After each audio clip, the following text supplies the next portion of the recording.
se nos explica cómo mediante la suerte se escoge a uno que reemplace a Judas y nuevamente queda el grupo de los 12. Antes de la cruz contábamos únicamente con los discípulos de Jesús. Una de las cosas importantes que tenemos que recordar de los discípulos de Jesús es que cuando Él los llamó, les dijo claramente a qué ciudades y a qué personas estaba dirigido el ministerio que ellos tenían que realizar en ese momento. Cuando usted lee los 4 evangelios que están en la Biblia, los 4 evangelios históricos que relatan la vida de Jesús, la historia de Jesús, se encuentra con que Jesús les dice: cuando ustedes vayan a hacer la misión que les estoy encomendando a los 12 y a los 70 que trabajaban con el Señor, les dice: no vayan por caminos de gentiles, no entren a ciudades de gentiles, es decir, no se relacionen con gentiles, porque yo no he venido, Jesús, no he venido solamente, yo he venido solamente a las ovejas perdidas de la casa de Israel. Por eso se les prohibió ir a ciudades de gentiles, hablar con gentiles, predicarle a gentiles, saludar a gentiles. Solamente se les ordenó ir a las ciudades donde habían israelitas, únicamente. Recordemos que incluso en el ministerio Jesús no siempre hizo milagros para gente que no fuera israelita. En una ocasión, una mujer que no era israelita se le acercó a pedirle un favor, que era una sanidad para la hija. Y Jesús inicialmente no quería sanarla, sino que la respuesta de Jesús inicialmente fue que su ministerio y lo que concernía a su ministerio era exclusivamente para el pueblo de Israel, no para los gentiles. Sin embargo, ella no se ofendió por esto, sino que era tal su necesidad de el milagro que ella requería, que le aceptó lo que él le dijo y usando las mismas palabras de Jesús, porque fueron un poco fuertes, Jesús le dijo: no está bien que yo, que tengo el pan para los hijos, para servirles a la mesa, coja el pan que es de los hijos y se lo dé a los perros. Y ella, a pesar de haber sido tratada como un perro, alguien que no tenía derecho a estar a la mesa, dijo: está bien. Pero recuerda, maestro, que los perros se hacen debajo de la mesa y se alcanzan a comer algunas de las migajas que caen de la mesa. Entonces, frente a eso, Jesús dijo: mujer, ¿qué fe tan grande tienes? Porque espera.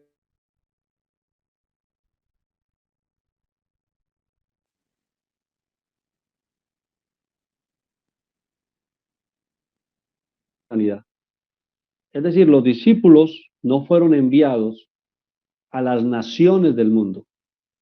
Los discípulos fueron enviados únicamente, exclusivamente a la casa de Israel, a la nación de Israel. Por eso, antes de la cruz, nos encontramos con los apóstoles de Jesús de Nazaret. Ten en cuenta, los apóstoles de Jesús de Nazaret. Así como antes de la ley, antes de la cruz, nos encontramos con la ley y las obras, después de la cruz, anótalo, después de la cruz, nos encontramos con la gracia y la fe. Antes de la cruz, ley y obras. Después de la cruz, gracia y fe. O sea, todo cambió totalmente. Tras la muerte del Señor y la resurrección del Señor, hay un cambio de sacerdocio. Y hay, por lo tanto, un cambio también de lo que es concerniente a cómo se debe oficiar ese sacerdocio. Por lo tanto, antes de la cruz hay un pacto. Después de la cruz hay otro pacto. Antes de la cruz hay un sacerdocio, después de la cruz hay otro sacerdocio. Antes de la cruz, ley y obras. Después de la cruz, gracia y fe. La gracia, o como en algunas traducciones de la Biblia se escribe, la caridad, el amor infinito de Dios, la gracia de Dios, el regalo de Dios, el espacio que Dios abre para atraernos a todos hacia Él mismo, para recibirnos, para pasar por alto los tiempos de la ignorancia, para establecer un nuevo orden. Y después de la cruz, ya no solamente el mensaje se lleva a la nación de Israel, sino que después de la cruz, el mensaje se lleva a todas las naciones, a los gentiles, a esos que antes no podían estar a la mesa, sino que tenían que comerse lo que caía de la mesa. Ahora, después de la cruz, ya no tenemos que estar bajo la mesa. Después de la cruz podemos sentarnos a la mesa, porque por causa de la resurrección de Jesucristo, de la muerte de Jesús, la resurrección de Jesucristo, hay un cambio de pacto. El antiguo pacto a la nación de Israel, con la ley de Moisés, el nuevo pacto a todas las naciones del mundo, con el evangelio de Jesucristo. Y en este nuevo pacto y en este nuevo sacerdocio, ya no nos movemos por la ley de Moisés.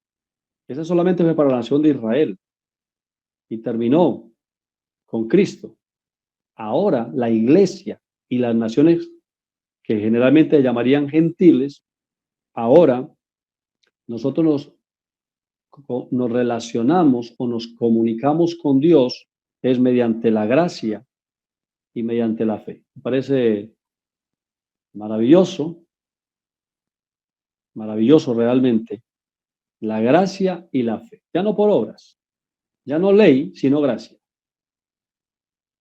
El evangelio de la gracia es el evangelio de Jesucristo.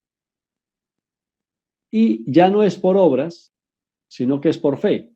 Es decir, no recibimos favores, no participamos de las bendiciones, no negociamos los milagros, ni la salvación, ni la entrada al cielo.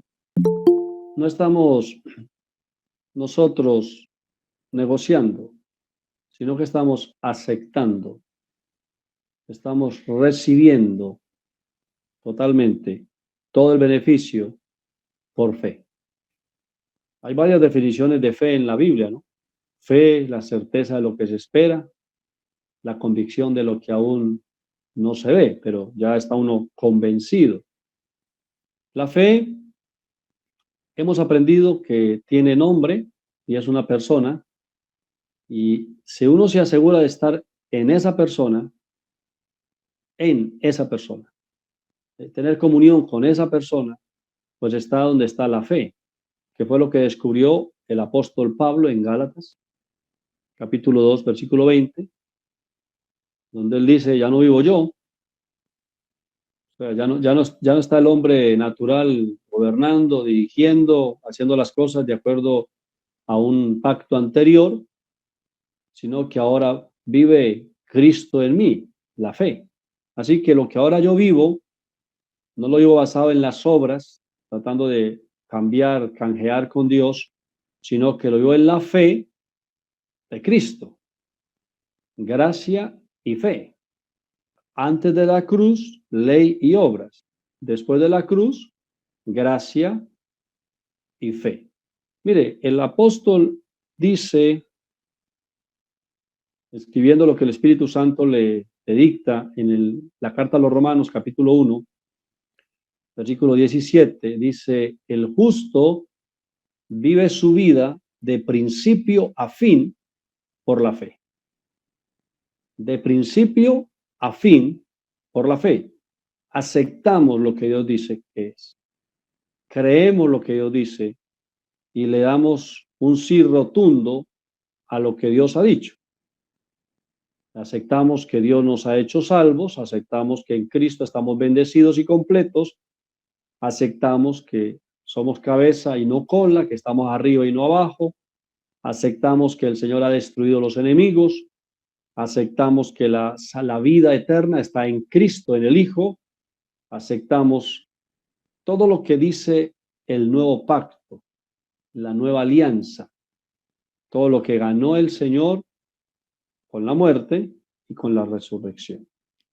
Así que antes de la cruz, los apóstoles de Jesús. Después de la cruz, el apóstol Pablo. Los apóstoles de Jesús, como lo dije anteriormente, llamados para tener un ministerio dirigido a la nación de Israel. Y el apóstol Pablo, con sus colaboradores, llamado para tener un ministerio para los gentiles, para las otras naciones. Recordemos que el apóstol número 12, para reemplazar a Judas que se había ahorcado, era el apóstol Pablo. Pedro, en el capítulo 1 de Hechos, al ver que faltaba uno, pues tomó la decisión y oró: Señor, necesitamos a uno que complete el grupo, complete los 12. Ya Cristo tenía el número 12. Sin embargo, Pedro oró a Dios e inmediatamente tomaron los dados y mediante la suerte eligieron a uno, ellos. Recordemos que a los 12 iniciales los escogió Jesús, uno se ahorcó, y que al apóstol Pablo lo llama Cristo resucitado. Al que viene a completar el número 12 no lo llama ni Jesús ni lo llama Cristo, sino que lo escoge el apóstol Pedro mediante la suerte como tal. Así que ahora viene a quedar como el número 13 el apóstol Pablo, que realmente era el número 12 porque quedaría allí. 11 que estarían dirigidos a la nación de Israel a predicar el evangelio a los judíos que se iban convirtiendo al cristianismo. Para ellos estaban destinados los apóstoles, que ahora tenían el título de apóstoles, quienes habían sido los discípulos de Jesús. Y el apóstol Pablo, llamado directamente por el Señor Jesucristo resucitado, no para ser apóstol a los judíos, sino para ser apóstol a los gentiles, a las otras naciones. Y nosotros lo sabemos y lo entendemos también. Así que después de la cruz, para los gentiles, el apóstol Pablo recibe la revelación del Evangelio de Jesucristo y la escribe magistralmente en 13 cartas que contiene el Nuevo Testamento. Añadidas a esas 13 cartas, hay una carta que es la carta a los hebreos, que le explica claramente a los hebreos, a los israelitas que practicaban el judaísmo, les explica claramente a ellos las grandes diferencias del antiguo pacto y del nuevo pacto. Gracias a esa carta que está dirigida a los hebreos y no a nosotros, pero que nosotros tenemos acceso a ella, podemos gustar nosotros también de las grandes riquezas de estar en Cristo, el conocimiento y de las grandes riquezas y virtudes del nuevo pacto. Antes de la cruz, Jesús de Nazaret y los símbolos. Después de la cruz, Jesucristo resucitado sin rudimentos. Ustedes saben, pero toquémoslo rápidamente por si alguna persona Dios hoy le ha permitido escuchar por primera vez esto. Ustedes saben que Jesús es la puerta a través de la cual entramos y salimos y hallamos la vida abundante. Podemos hacer la lectura del Evangelio de Juan, capítulo 10. Yo soy la puerta. El que por mí entrare, saldrá y hallará pastos. Yo he venido para que tengan vida y la tengan en abundancia. Recordemos que la puerta no es el lugar en el que uno se queda a vivir. La puerta nos sirve para ir de un lugar a otro, para entrar o para salir. Jesús es la puerta. Recordemos también en la carta a los hebreos se les explica a los hebreos, pero nosotros podemos tener acceso a ese conocimiento, donde Cristo, entrando en el mundo, le dice al Padre: Padre, sacrificios y ofrendas cosas que se ofrecen según la ley de Moisés no te agradaron, mas me preparaste cuerpo, está hablando de Jesús, me preparaste cuerpo. Jesús es el humano, el judío, el humano, el hijo de María. Él es el cordero, la víctima. Él lo entendió, lo comprendió, lo aceptó durante toda su vida. En una ocasión en Mateo, capítulo 16, 17 o 18, está la transfiguración, capítulo 17, está la transfiguración, donde por un momento Pedro y dos más de los discípulos del Señor pueden ver realmente quién estaba allí. Y por un momento Jesús desaparece y se puede ver a Cristo allí, en esa visión que tiene Pedro, en ese momento de transfiguración del Señor Jesús. También encontramos en el escenario a Elías y a Moisés, según la descripción que hacen los evangelistas. Después de un momento de diálogo y de unas palabras de Pedro, que en su buena intención quiere quedarse con los profetas, con la ley, con Moisés, con Jesús, con Cristo, o sea, con todos, el Padre interrumpe y le dice: presten el oído en aquel en que tengo complacencia. Y sabemos que ese es el Hijo, que es Cristo. Así que antes de la cruz está Jesús. El mismo Jesús en el Evangelio de Juan, capítulo 16, explica claramente a sus seguidores y les dice: yo no me puedo quedar para siempre, es necesario que yo sea quitado, es decir, que muera. Se lo dijo varias veces claramente durante todo su ministerio: es necesario que yo muera para que llegue el otro, para que se manifieste el Mesías, Cristo, Emmanuel, Dios con nosotros. Así que antes de la cruz, las personas se relacionan con Jesús. Y por eso dije al principio que es la situación actual de la iglesia. La mayor parte de la iglesia, que se llama cristiana, se relaciona con Jesús, no con Cristo. Un gran número de la iglesia que se llama cristiana, cuando se refieren a Cristo, se refieren a un crucifijo. Y otros, también de la iglesia cristiana o que se denominan cristianos, nombran a Cristo así esporádicamente, Cristo o Jesucristo o Cristo Jesús, pero su obediencia y su relación y su comunión en la práctica está basada en la ley y las obras, es decir, que relacionan directamente con Jesús y no con Cristo. Antes de la cruz, Jesús. Después de la cruz, Jesucristo. Con Jesús, símbolos de la ley, sombras. Con Jesucristo resucitado, ya no hay esos rudimentos. Claramente la carta a los hebreos, hablándole a los hebreos, gracias a Dios nosotros la tenemos, nos dice en el capítulo 6 que ya es hora de dejar esos rudimentos y de avanzar o de crecer o de extendernos hacia la madurez, es decir, de estar en Cristo. Y allí hay una serie de cosas que se dicen acerca de esos rudimentos. Muy importante, por favor, entonces, que nosotros podamos tenerlo en cuenta. Muy importante, tengámoslo en cuenta. Es capítulo 6 de la carta a los hebreos. Algunos de los símbolos o rudimentos de andar antes de la cruz tienen que ver con pecado, con diablos, con condenación. El nuevo pacto después de la cruz nos enseña claramente que el pecado fue quitado y que el diablo fue destruido.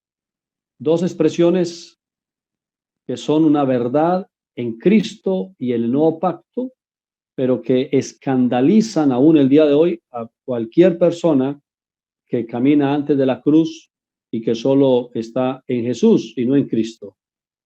Incluso muy probablemente, si alguno de ustedes hoy tiene la oportunidad de escucharme caminando aún antes de la cruz, debe estar en este momento un poco molesto o escandalizado diciendo está equivocado y ya me está buscando textos de la Biblia para mostrarme que estoy equivocado.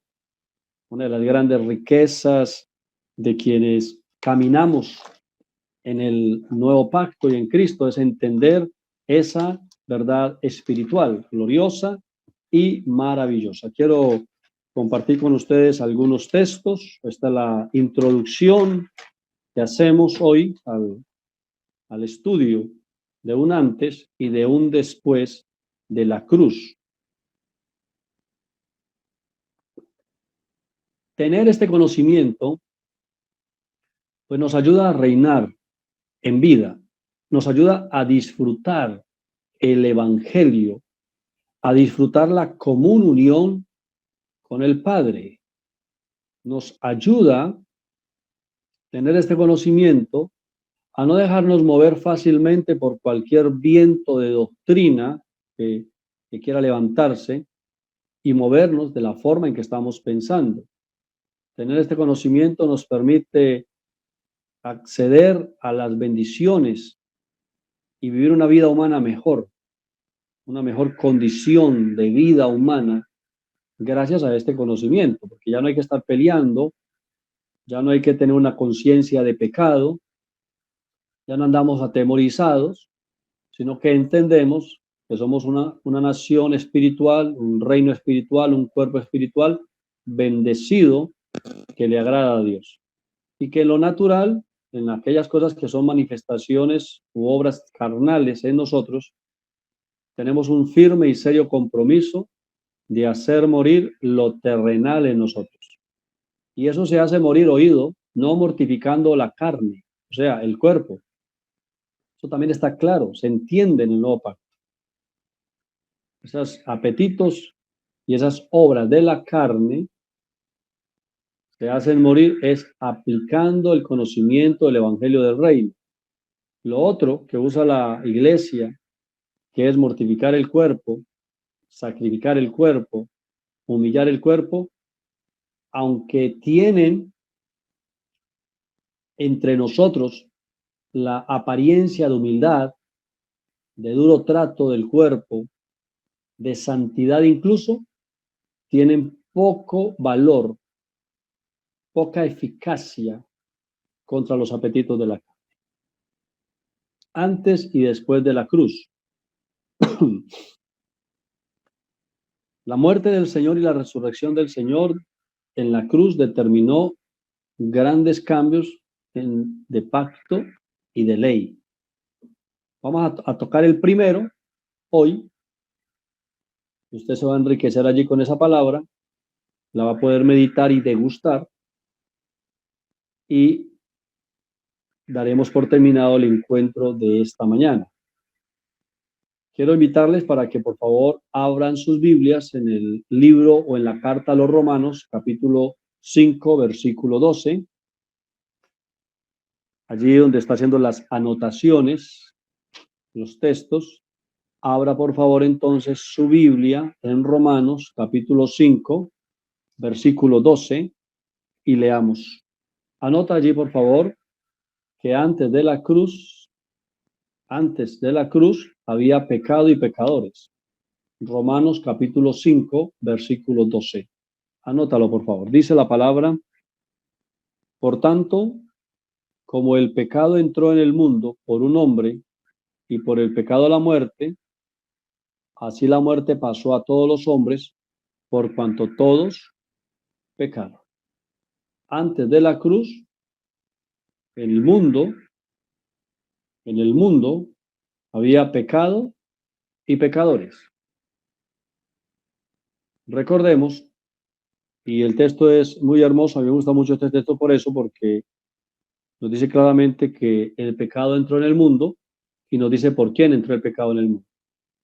Ese hombre por el que entró el pecado en el mundo, Adán, pues a todos los seres humanos entonces los declaró pecadores, y por ese hombre por el que entró el pecado en el mundo, también por el pecado, pues la muerte. La paga del pecado es la muerte. Romanos 6:23. La paga del pecado es la muerte. Por un hombre entró el pecado en el mundo. Así que antes de la cruz, pecadores, pecado y pecadores. Es interesante e importante notar que el pecado no entró en el mundo por lo que la iglesia cristiana llama el diablo o Satanás. Aún es más, realmente la Biblia no dice en ninguna parte eso que enseña la iglesia. El diablo entró en el pecado. La Biblia sí dice claramente es que por causa del hombre, Adán, el pecado entró en el mundo. Y que una consecuencia directa del pecado es la muerte. Y eso está muy claro en toda la palabra, tanto en la Escritura como en el Nuevo Testamento. Pero ¿qué pasa después de la cruz? ¿Cuál es uno de los grandes cambios que se da después de la cruz? Y es este. Después de la cruz, oído, no hay pecado, porque ya fue quitado. Hebreos 9:26, por favor. Vaya conmigo a Hebreos 9:26. Ustedes saben que hay más texto, incluso ahí en Romanos, donde estamos leyendo Romanos 5, aún ahí también se nos dice del segundo Adán que quitó el pecado. Pero vamos a utilizar el texto de Hebreos capítulo 9, versículo 26, por favor. Y dice así: de otra manera, le hubiera sido necesario padecer muchas veces desde el principio del mundo. Pero miren lo que dice la palabra. Pero ahora, en la consumación de los siglos, se presentó una vez para siempre por el sacrificio de sí mismo para quitar de en medio el pecado. Bendito el nombre del Señor. Nosotros alabamos a Dios por su don inefable, por su gracia, por su misericordia. Cuando participamos del pan y del vino, la cena, lo hacemos por la gracia de Dios dignamente y le damos el valor a la muerte, a la resurrección, al sacrificio del Señor. Por medio del sacrificio de sí mismo, se presentó para quitar de en medio el pecado que nos mataba, el pecado que nos condenaba, el pecado que nos impedía acercarnos a Dios, el pecado que nos impedía disfrutar de todas las bendiciones, el pecado que estropeaba nuestra vida y nuestro caminar. Gracias a Dios, primeramente, cuando Él muere y resucita, quitó el pecado. Ya lo había dicho también Juan el Bautista en Juan capítulo 1, versículo 29, donde señalando a Jesús, mostrándole al pueblo, allá donde Él bautizaba, Juan, señalando a Jesús, dice: he ahí el Cordero de Dios que quita el pecado del mundo. Bendito sea el Señor, que si antes de la cruz en Adán había pecado y pecadores, después de la cruz en Cristo el pecado fue quitado. Porque si no hubiese sido quitado el pecado, aún hasta el día de hoy, año tras año, le sería necesario al Hijo de Dios morir en la cruz para poder quitar el pecado otro año. Esto se dice porque así venía en la ley. Entonces, quienes desconocen el método de la ley, que es en su gran mayoría el pueblo cristiano, se horrorizan al escuchar que el pecado fue quitado porque no entienden cómo funcionaba la ley. Cada año el sumo sacerdote debía presentar una ofrenda, una sangre, un sacrificio por él y por el pueblo. Si el sacrificio era rechazado por Dios, moría el sacerdote y entraba otro, hasta que se presentaba uno que lo hacía correctamente, y si Dios aceptaba, mientras que el sacerdote estaba allá adentro, todo el pueblo estaba en silencio. Si Dios aceptaba, el sacerdote no moría y el sacerdote salía. Y cuando el sacerdote salía, el pueblo gritaba y entonces el sacerdote les comunicaba que había sido aceptada la sangre inocente de un cordero y que por un año más los pecados, las transgresiones, todo lo que habían hecho rompiendo la ley, les era oído, cubierto durante un año más, perdonado durante un año más. Así que había un año más de gracia, por así decirlo, pero al año era necesario volver a presentarse y hacer memoria por los pecados pasados y por los de ese año. Así sucesivamente ocurrió durante muchos años. Por eso, en Hebreos 9:26, el escritor, explicándole a los hebreos que conocían cómo era la metodología de la ley y los sacrificios, hoy en día lo leemos la iglesia, los cristianos, los gentiles, que cero de sacrificios. El sacrificio más grande que la gente hace a veces es ir de rodillas a un lugar, pagar una promesa, qué sé yo, orar en alguna posición, pero nada de esto de los sacrificios de la ley, pues entonces no alcanzamos a comprender con claridad y a aceptar. Entonces aceptamos es que estamos malditos en Adán, pecadores en Adán, pero no entendemos el principio espiritual y no aceptamos que en Cristo, después de la cruz, el pecado fue quitado.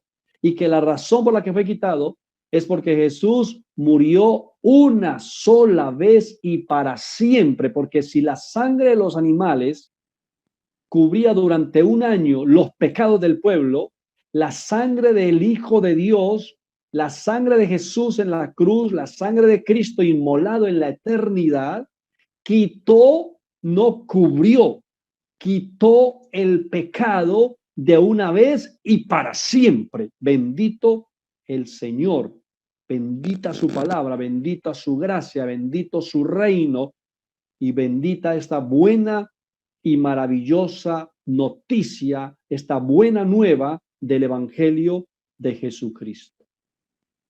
Lo que tiene que ver con las obras de la carne es otra cosa, que quienes están en Cristo viven día a día para el Espíritu y en esa proporción hacen morir día a día las obras de la carne. Pero el pecado que nos separaba fue quitado a causa de la muerte y la resurrección. Cristo mismo presentó su sangre, el Padre la aceptó y por eso lo declaró Hijo de Dios con poder mediante la resurrección. De lo contrario, nunca hubiese resucitado el Señor, tendríamos su cuerpo momificado en una tumba. Pero el testimonio histórico, aún el día de hoy, sigue testificando. La tumba vacía del Señor testifica que la muerte no pudo retenerlo porque el pecado fue quitado. Aunque la iglesia insista en llamar pecadores a quienes Dios llama justos y santos. Amados, muy bendecidos, la gracia y la paz reinen en sus corazones, reinen en sus vidas. Invito a todos para que escuchen nuevamente el tema una vez les llegue grabado. Presten atención a cada palabra desde el principio hasta el final y compartan y repliquen el mensaje. Los invito también a vincularse y suscribirse en el canal en YouTube, a darle a la campanita para que más personas puedan también escuchar la palabra, a compartirlo en sus muros personales, en Facebook y en los diferentes medios que ustedes tienen. Nosotros somos llamados a multiplicar el buen mensaje de la palabra de Dios.